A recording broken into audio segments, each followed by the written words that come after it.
It does begin to dovetail us into the protests of the past couple of days. People using their kids.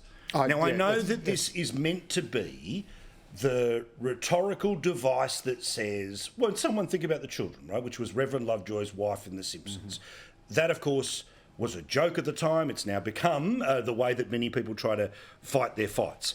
We saw kids yesterday at the State Library in Melbourne in their school uniform holding up flags.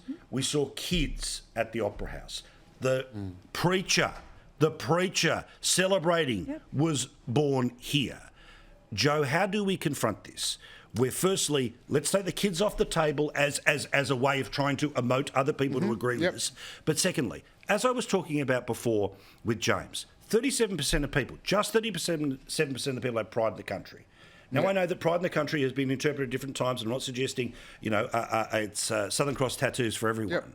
But that is a problem that I think leads to where we got this week. Yeah, absolutely, and I remember. I remember very clearly years ago having a conversation with a sort of Labor right thinker who just said, "Why isn't it left wing to be patriotic? Why?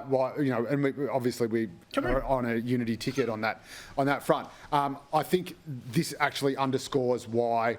Or where, rather, the Yes campaign has failed. When you say we're a great country and we want to be greater and we can do this by making sure everyone has equal share in the greatness that we have to offer, you win votes, you make people feel good, you make them feel like they are doing something good for Indigenous people who are struggling. When you say we're a racist country that has a violent, dark history and you need to do this to atone for that, suddenly the voters are just running away like a flock of seagulls. It is time for those old voices to move away. Jacinta Price presents a new way of looking at things. This is what the Voice is trying to do, Bronwyn. That modernity came, we've embraced it, there are opportunities for people. Do not divide us on race.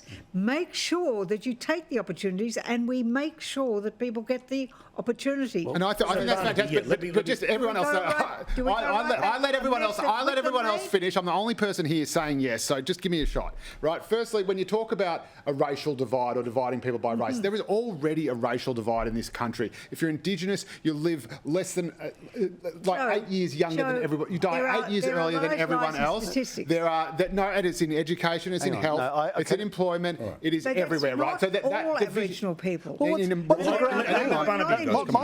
remote regional communities. This grand Alexa, where apparently once this happens, this remarkable thing, it'll descend from heaven and all the answers will be there. Well, literally if the no answers one is are out saying there, that. Literally nobody is saying that. Just legislate it, and let the miracle happen. It's ridiculous that apparently that there's somehow a hidden knowledge that'll only become evident to us when an unelected body it starts their rounds of Parliament House telling people basically how to run the show. Examples. It's just absurd. It's an absurdity. And the big thing about what I'm getting all the time, I've been handing out for the last 2 days, I'm getting this.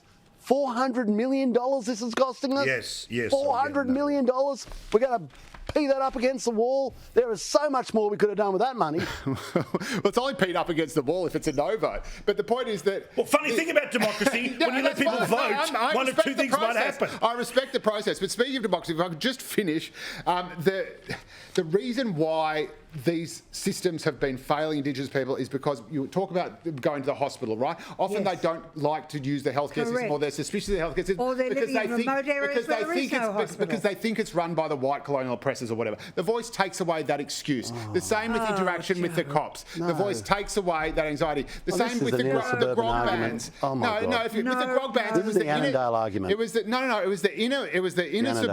inner suburban lefty wankers like the Greens who said you can't have grog bands, it's racist. The Indigenous leaders on the ground said no, we need them, otherwise all hell will break loose. They were not listened to. If that was actually amplified, if there's an issue with poverty, I can assure you, Joe, it is just as evident for the white people living in the area as it is for the Aboriginal people living in the area. Correct. I tell you what, poverty does not discriminate. And if you go to the towns or the remote areas or the remote towns, the issue is intergenerational poverty, not intergenerational intergenerational trauma, intergenerational poverty. Therefore, you must look after people in the circumstances you find them in, not by reason of the colour of their skin.